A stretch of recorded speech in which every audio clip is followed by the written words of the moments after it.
अगर अरब ममालिक को सब कुछ मालूम है कि अगर इन्हें पता है कि इसराइल की सिक्योरिटी डॉक्ट्रिन क्या है, अगर इन्हें मालूम है कि वाशिंगटन की जंगें क्यों लड़ी जाती हैं, तो फिर सवाल ये है अरब दुनिया खामोश क्यों है। ये जंग सिर्फ ईरान और इसराइल की नहीं है, ये जंग नजरिए की भी है, ताकत की भी है और मुस्तकबिल की भी है। लेकिन असल सवाल ये है कि अरब ममालिक इस जंग में तमाशाई हैं या शरीक हैं। अगर किसी ब्लॉक के साथ खड़े हैं, अगर किसी जमीन अगर आपकी जमीन इस्तेमाल हो रही है, अगर आपकी फजाई हदूद जो है इस्तेमाल हो रही है, तो फिर सवाल यह है कि क्या आप वाकई गैर जानबदार हैं। अस्सलाम वालेकुम, मैं हूं खबर यूसुफ और आप देख रहे हैं लाइव विद खबर यूसुफ। मशरिक वस्ता की असल जंग, ताकत, नजरिया और अरब दुनिया का किरदार जो है उसके बारे में हम बात करेंगे। नाज़रीन, जब हम मशरिक वस्ता की सियासत की बात करते हैं तो हमें सबसे पहले एक बुनियादी हकीकत को समझना पड़ता है। इस खित्ते में होने वाली कशमकश सिर्फ सरहदों की जंग नहीं है, ये सिर्फ फौजी ताकत का मुकाबला भी नहीं है। ये दरअसल ताकत, नजरिया, सलामती और आलमी मफादात का एक पेचीदा इम्तियाज है। आज दुनिया में जो कशमकश हम देख रहे हैं ईरान, इसराइल और अरब दुनिया के दरमियान, इसे समझने के लिए हमें जज्बात से हटकर हकीकत का तजिया करना हो। अगर लोग ये सवाल करते हैं कि अरब ममालिक खामोश क्यों हैं, क्या इन्हें मालूम नहीं कि इसराइल की सिक्योरिटी डॉक्ट्रिन क्या है? क्या इन्हें मालूम नहीं कि वाशिंगटन की पॉलिसियों के पीछे क्या हिकमत अमली है? हकीकत यह है कि अरब क़यादत जो है इन तमाम हक़ाइक़ से पूरी तरह आगाह है। मसला लाइल्मी का नहीं बल्कि रियासती मफादात और सियासी इंतखाब का है। बैनुल-अक़वामी सियासत में रियासतें फैसले नजरिए के मुताबिक नहीं बल्कि मफादात के मुताबिक करती हैं। यही वजह है कि अरब दुनिया ने गुज़श्ता 2 दहाइयों में अपनी पॉलिसियों में बड़ी तब्दीलियां की। इसराइल का सिक्योरिटी फलसफा क्या है? इसराइल को समझने के लिए इसकी रियासती सोच को समझना जरूरी है। इसराइल की सिक्योरिटी डॉक्ट्रिन बुनियादी तौर पर 2 असूलों पर कायम। एक है वजूदी खतरा, एक्सटर्नल थ्रेट्स, और दूसरा है पेशगी ताकत का इस्तेमाल, प्रीएम्प्टिव फोर्स जो है वो है। इसराइल का ख्याल है कि इसकी बका हमेशा खतरे में रहती है, इसलिए वो किसी भी मुमकिन खतरे को इब्तिदा ही में खत्म करने की कोशिश करता है। यही वजह है कि इसराइल ने अपनी तारीख में कई बार ऐसे इक़दाम किए जो रवायती दफाई हिकमत अमली से मुख्तलिफ थे। ईरान की न्यूक्लियर रिएक्टर पर हमला, शाम की तनसीबात पर हमला और खित्ते में खुफिया कार्रवाई इस सोच का जो है वो हिस्सा है। इसराइल के लिए सिक्योरिटी सिर्फ सरहदों का मसला नहीं बल्कि एक वजूदी मसला भी है। ईरान जो है वो एक नजरियाती ताकत है।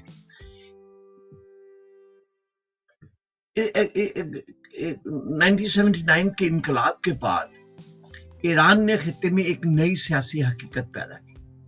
ईरान ने खुद को सिर्फ एक रियासत के तौर पर पेश नहीं किया बल्कि एक नजरियाती ताकत के तौर पर पेश किया। ईरान का बयानिया यह था कि मशरिक वस्ता में अमेरिकी असर रसूख को चैलेंज किया जाए और इसराइल के खिलाफ जो है मुज़ाहमत की सियासत को फ़रोग़ दिया जाए। ये वो लहमा था जब ईरान और इसराइल के दरमियान तराजा सिर्फ जुगराफियाई या अस्करी नहीं रहा बल्कि एक नजरियाती तसादम बन गया। इसराइल ईरान को अपने लिए सबसे बड़ा स्ट्रेटेजिक खतरा समझता है क्योंकि ईरान सिर्फ अस्करी ताकत हासिल नहीं कर रहा बल्कि खित्ते में अपने इत्तेहादियों के जरिए असर रसूख भी बढ़ा रहा है। प्राक्सी जंगों का जाल। आज मशरिक़ वस्ता में ज्यादातर जंगें बराह रास्त नहीं बल्कि प्रॉक्सी के जरिए लड़ी जा रही हैं। लेबनान में हिजबुल्लाह, इराक में मुख्तलिफ मलेशिया ग्रुप्स, यमन में हवासी तहरीक और शाम में मुख्तलिफ जो ग्रोह है वो कर रहे हैं। ये सब बड़ी जो है जियो पोलिटिकल कशमकश का हिस्सा है। ईरान ने इस हिकमत अमली को बड़ी महारत से इस्तेमाल किया है ताकि वो बराह रास्त जंग के बगैर भी अपने असर रसूख को बढ़ा सके। दूसरी तरफ अमेरिका और इसके इत्तेहादी भी खित्ते में मुख्तलिफ तरीके से ताकत का तवाज़ा रखने की कोशिश करते हैं। अरब दुनिया का फैसला जो है, यहाँ सबसे अहम सवाल पैदा होता है, अरब ममालिक ने इस सूरत हाल में क्या किया? क्या उन्होंने ईरान का साथ दिया या उन्होंने अमेरिका के साथ इत्तेहाद को तरजीह दी? हकीकत यह है कि अरब दुनिया ने एक स्ट्रेटेजिक इंतखाब किया। खलीजी ममालिक खास तौर पर ईरान के असर रसूख से परेशान रहे। इन्हें खदशा है कि ईरान की इलाकाई पॉलिसी इनके सियासी निज़ाम को चैलेंज कर सकती है। इसलिए उन्होंने अमेरिका के साथ अपने ताल्लुकात को मजबूत किया। यहाँ तक कि बाज़ अरब ममालिक ने इसराइल के साथ भी ताल्लुकात कायम कर लिए। यह फैसला नजरियाती नहीं बल्कि सलामती और ताकत के तवाज़ुन की बुनियाद पर किया गया। नजरियाती जंगें क्यों खतरनाक होती? दुनिया की तारीख में हमें बताती है कि नजरियाती जंगें आम जंगों से ज्यादा खतरनाक होती, क्योंकि नजरियात सिर्फ जमीन और वसाइल के नहीं होते बल्कि शनाख्त, अकायद और सियासी निज़ामों से जुड़े होते हैं। इसलिए नजरियाती जंगें अक्सर तवील होती हैं और वक्त के साथ साथ फैलती जाती हैं। मशरक़ वसा में भी यही सूरत हाल है। ईरान और इसराइल के दरमियान कशमकश ने पूरे खित्ते को मुतासर किया है। अब यहाँ पे आते हैं कि अमेरिका का किरदार क्या है। अमेरिका कई दहाइयों से मशरक़ वसा में एक मरकजी किरदार अदा कर रहा है। अमेरिकी पॉलिसी का बुनियादी मकसद खित्ते में ताकत का ऐसा तवाज़ुन बरकरार रखना है जो इसके मफादात के लिए फायदा मंद हो। इन मफादात में क्या चीजें शामिल है? तवानाई के वसाइल, आलमी तजारत के रास्ते और इलाकाई इस्तेहकाम। इसराइल इस हिकमत अमली में अमेरिका का एक अहम इत्तेहादी है। अब यह है कि असल सवाल यह है कि आखिर में हमें एक बुनियादी सवाल की तरफ वापस आना होगा। अगर कोई रियासत किसी आलमी ब्लॉक का हिस्सा है, अगर इसकी सरजमीन और फजाई हदूद किसी बड़ी हिकमत अमली के लिए इस्तेमाल हो रही है, तो क्या वो खुद को मुकम्मल तौर पर गैर जानबदार करार दे सकती है? बैनुल-अक़वामी सियासत में फैसलों के नताइज होते हैं और मशरक़ वस्ता की सियासत भी इस हकीकत की अक्कास करती है। अब यह है कि मशरक़ वस्ता की सियासत को सिर्फ मजहबी या जज्बाती ज़ाविये से नहीं समझा जा सकता। ये एक खित्ता है जहाँ ताकत है, नजरिया है और मफादात है, तीनों एक साथ काम करते हैं। और जब ये तीनों अनासर मौजूद हैं, इस खित्ते में मुकम्मल इस्तेहकाम का हसूल आसान नहीं होगा। अब थोड़ा सा हम पाकिस्तान की तरफ चलते हैं कि पाकिस्तान की तवानाई की सलामती और ईरान गैस पाइपलाइन जो है अस्करी हिकमत अमली और सिविल जरूरियात के दरमियान कशमकश जो है। पाकिस्तान इस वक्त एक ऐसे जियो पोलिटिकल और दाखिली पॉलिसी के मोड़ पर खड़ा है जहां तवानाई की शदीद जरूरत, इलाकाई सियासत, आलमी दबाव और दाखिली रियासत ढांचे के दरमियान तवाज़ुन कायम करना एक मुश्किल चैलेंज बन चुका है। ईरान पाकिस्तान गैस पाइपलाइन मंसूबा जो है इस पेचीदा सूरत हाल की अलामत है। एक तरफ पाकिस्तान को बढ़ती हुई तवानाई की तलब और मुआशी दबाव का सामना है, जबकि दूसरी तरफ आलमी पाबंदियां, सफारती दबाव और सिक्योरिटी खदशात की वजह से रियासती अदारों के दरमियान मुख्तलिफ नुक्ते नजर सामने आ रहे हैं। यह मसला सिर्फ एक गैस पाइपलाइन का नहीं बल्कि पाकिस्तान की तवानाई की खुद मुख्तारी, खारजा पॉलिसी की सिमत और रियासती फैसला साजी के तवाज़ुन का इम्तहान बन चुका है। अब यह है कि पाकिस्तान की तवानाई बहरान की हकीकत जो क्या है। पाकिस्तान गुज़श्ता 2 दहाइयों से शदीद तवानाई बहरान का शिकार रहा है। बढ़ती हुई आबादी, सनती ज़रूरियात और शहरी मईशत के फैलाव ने तवानाई के तलब को मुसलसल बढ़ाया है, जबकि मुकामी वसाइल जो हैं इस रफ्तार से तरक्की नहीं कर सकी। बिजली की कमी, गैस की किल्लत और महंगाई दरामदी तवानाई ने मईशत पर गहरे असरात डाले।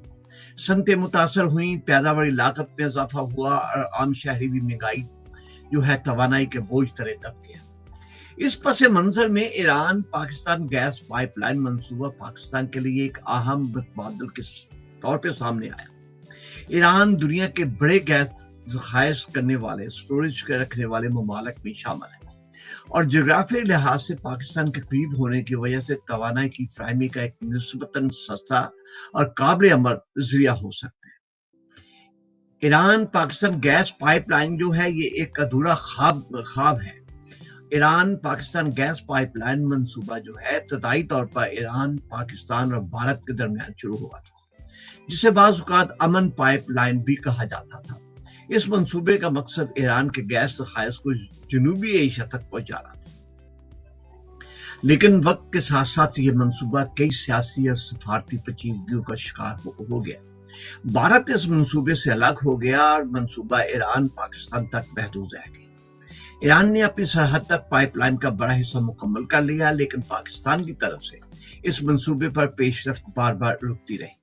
इसकी बड़ी वजह आलमी सतह पर ईरान पर आयद पाबंदी और खास तौर पर अमेरिका का दबाव रहा है। अब जो है कि अस्करी नुक्ते नजर जो है, जो पॉलिटिकल एहतियात जो है, पाकिस्तान के अस्करी और सिक्योरिटी इदारे इस मंसूबे को सिर्फ एक तवानाई मंसूबे के तौर पर नहीं देखते, बल्कि इसे एक वसी जियो पोलिटिकल तनाज़र में जो है वो देखती है। सवाल एक पाइपलाइन का नहीं है, ये सवाल पाकिस्तान की रियासती खुद मुख्तारी, सियासी जुर्रत और स्ट्रेटेजिक सिमत का है। क्या पाकिस्तान अपनी तवानाई की पॉलिसी खुद तय करेगा, या फिर हर बड़े फैसले से पहले आलमी दबाव, पाबंदियों के खदशात और सफाती इशारों का इंतजार करेगा? ईरान गैस पाइपलाइन का मामला दरअसल एक इम्तहान बन चुका है। एक तरफ अवाम को तवानाई चाहिए, सनत को गैस चाहिए और मईशत को इस्तेहकाम चाहिए। दूसरी तरफ आलमी ताकतें अपने जियो पोलिटिकल मफादात के मुताबिक दबाव डाल रही। ये वो मुकाम है जहां रियासत को फैसला करना पड़ता है कि कौमी मफाद क्या है और इसकी कीमत क्या है।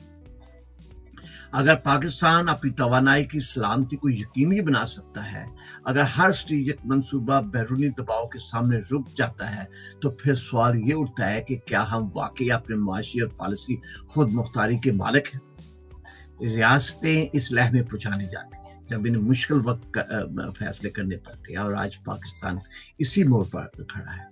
या तो पाकिस्तान अपनी तवानाई की सलामती के लिए वाज़ेह और जुर्रतमंदाना फैसला करेगा, या फिर इस मंसूबे पर खित्ते की सियासत और आलमी ताकतों के खेल में एक और अधूरी कहानी बन जाएगा। असल सवाल यही है, क्या पाकिस्तान अपने कौमी मफाद के मुताबिक फैसला करेगा, या जो जियो पोलिटिकल दबाव के सामने एक बार फिर रुक जाएगा? तो ये था आज तक के लिए हमारा प्रोग्राम। अगर आपको ये प्रोग्राम पसंद आया हो तो आप हमारे चैनल को सब्सक्राइब जरूर कीजिए, शेयर कीजिए, दोस्तों को बताइए, अपनी आरा से हमें जरूर मतला कीजिएगा। आपकी कमेंट्स जो हैं प्रोग्राम को एक अच्छी शाइन देने के लिए, एक मज़ीद अच्छा करने के लिए बहुत कारगर हो सकता है। अपने कमेंट्स जरूर दीजिएगा, अपनी आरा से हमें आगाह कीजिएगा, अपना ख्याल रखिएगा और इबादत जरूर कीजिएगा, उसको भूलना नहीं। अल्लाह हाफिज, मिलते हैं कब तक के लिए।